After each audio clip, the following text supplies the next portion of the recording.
Maria gets dogpiled, but she's cracked the code and is making clothes that women want. 100% agree.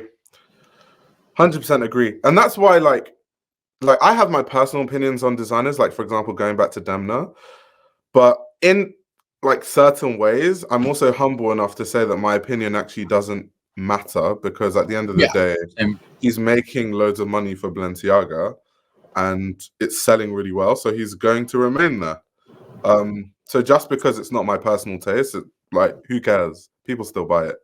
So I guess it's kind of a similar case with Maria, where it's just like, I have my opinion. Is it that relevant in the, like, wider scheme of things? Not really. However, this is my YouTube channel, so I can voice my opinion on this in this one tiny corner of the internet. Exactly. No, I think, like, she does create, like, clothes that women want. Maybe not, like, aesthetically most pleasing, to be honest, but it works for her.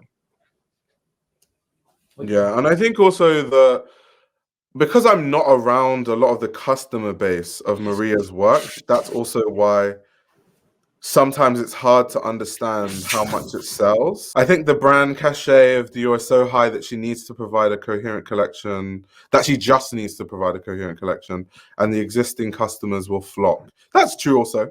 That is true also. Because, I mean, even, like, the way people talk about fashion outside of this, like, fashion bubble is very... I'm wearing the Dior's today. They don't even know what it's called. They don't even know the model. They don't even know when it came out. It's just, I'm wearing the Dior's today. Yeah. So some brands, if you have that cachet, you can literally sell people paper and they'll buy it, because it's Dior paper. It's like, I've got paper. Okay, cool. But I've got the Dior paper though. It's just like that. But how long do you think she's going to stay there? I don't give her too long, to be honest. Do you not?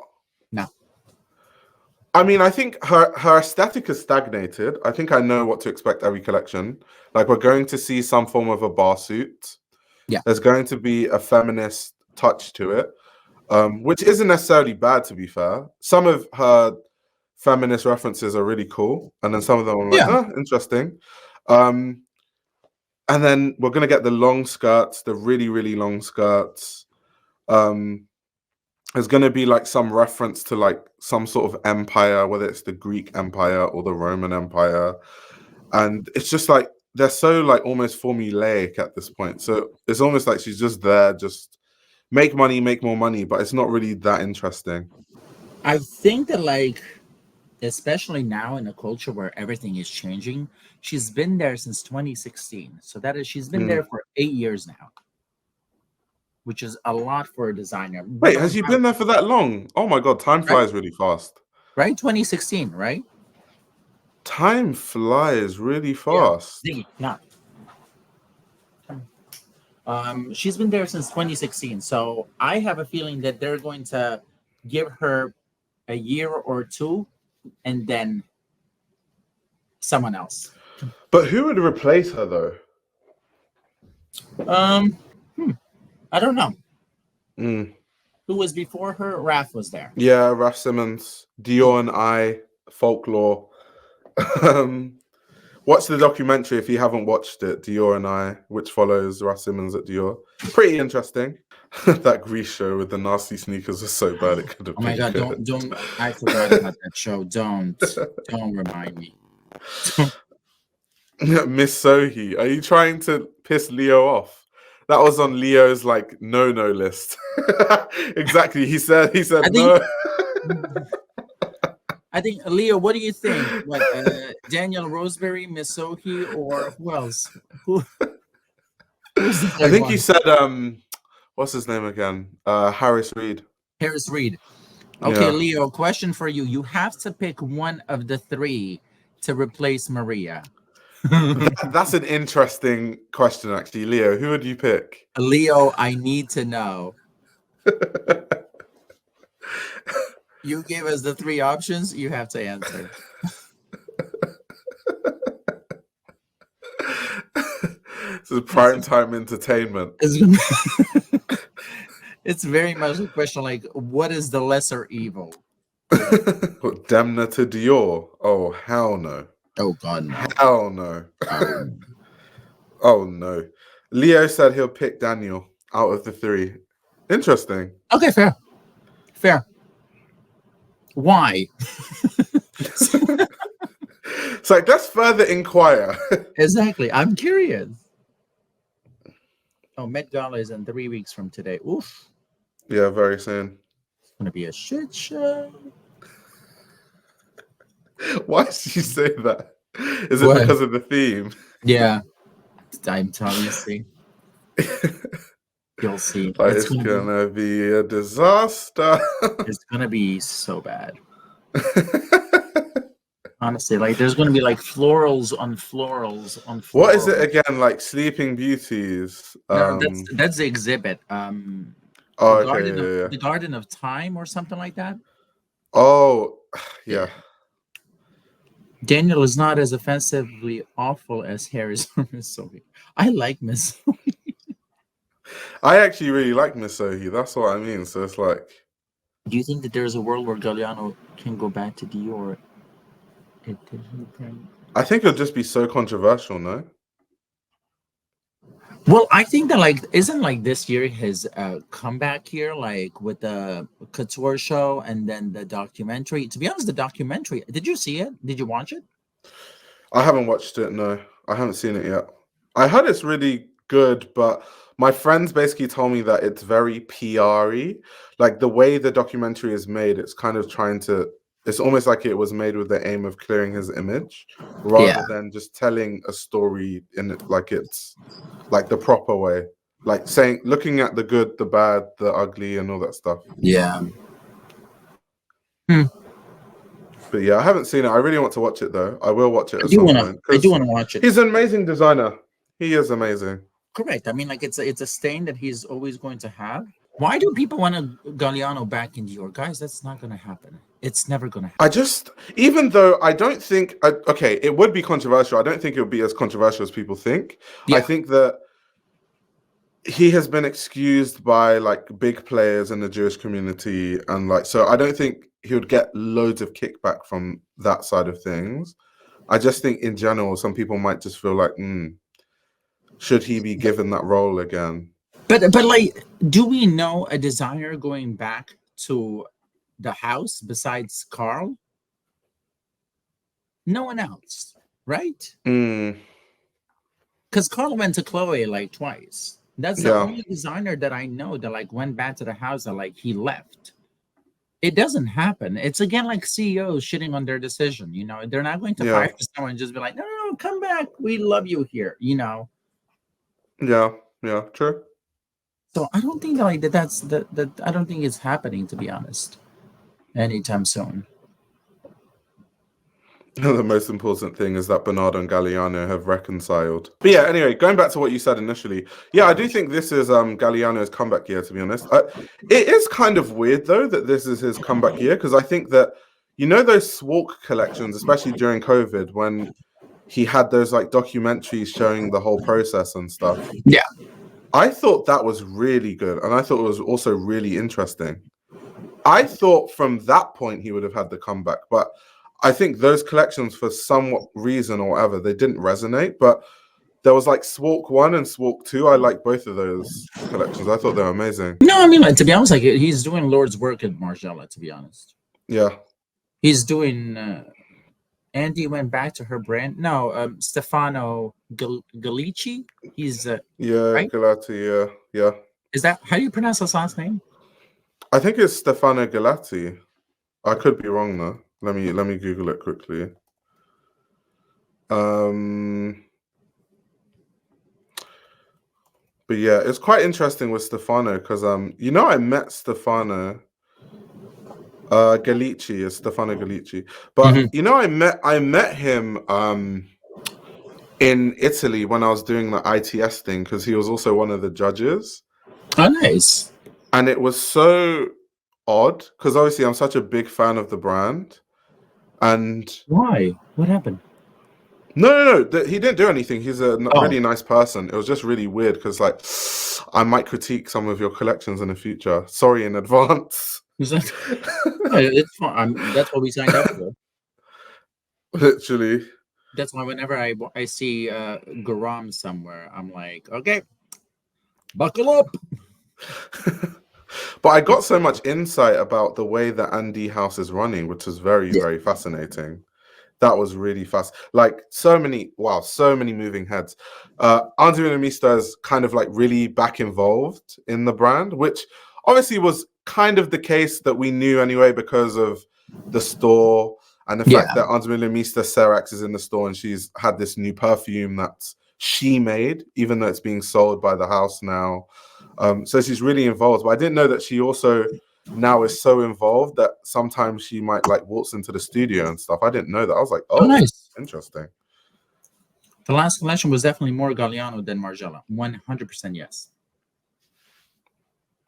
100% true. True, but then I think at Margiela, do we just want, Galliano to keep rehashing Martin ideas, or do we want him to kind of like push it forward in a way? I'd rather have some Margiela in it, but then the designer's aesthetic mostly. See, okay, this is like some double standards, I understand, but like take that same concept, just what you said, and add it to Maria's Dior. And you're like, well, I don't want the designer's aesthetic that much. Honestly. No comment. Yeah. I'm gonna get shit ton of hate for that, but I don't know. For me, I saw the New York collection, the pre-fall that was in New York yesterday. Yeah. I haven't seen that collection yet. There is literally dresses that are like drawings of New York skyline and a Statue of Liberty.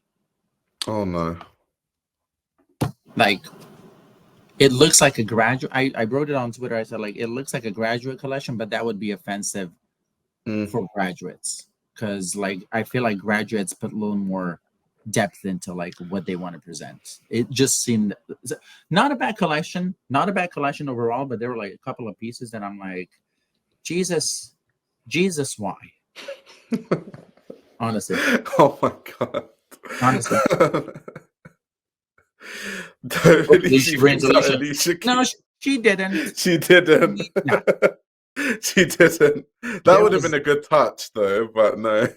But what it? I mean, like, it's so cliche. I'm like, there was. I think it would be a good touch, to be honest, if it wasn't. If the collection wasn't so cliche. What are we doing here? If the collection was not so on the nose, having Alicia Keys sing Empire State of Mind would have been like a good contrast, if that makes sense. But yeah, if you're gonna throw American flags on and like Statue of Liberty, yeah. I mean, sisters, come on.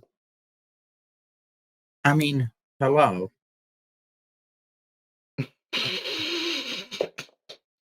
Hello. And then the thing that like won me over. That won you over. Oh my God. The shade.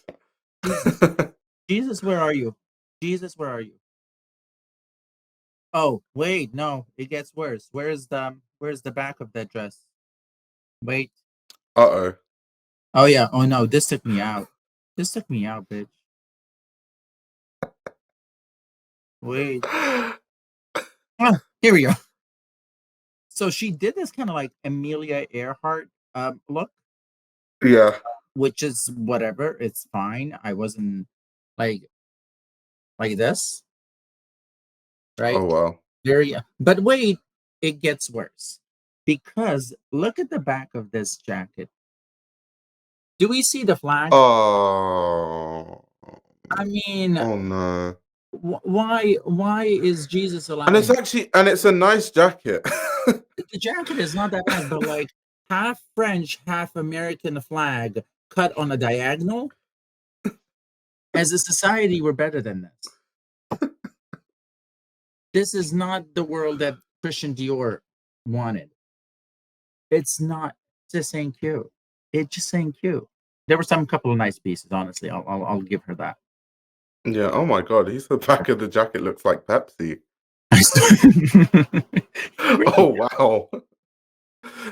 Jesus. Honestly. I'm like, there were like a couple of nice pieces, but I'm like, for me, it just like seems lazy. And if I see one more time this reference, it's a Oh no. leopard jacket, Yeah. and Yeah. then every article is like, oh yeah, she pulled from the archives. It's from But 1947 it's the collection. same Like, archives. like It's just like what I it's the say with the same. bar suit. It's like the same stuff over and over and I'm like, over it's and always the over same, again. and it's always the same reference. I'm like, you know what?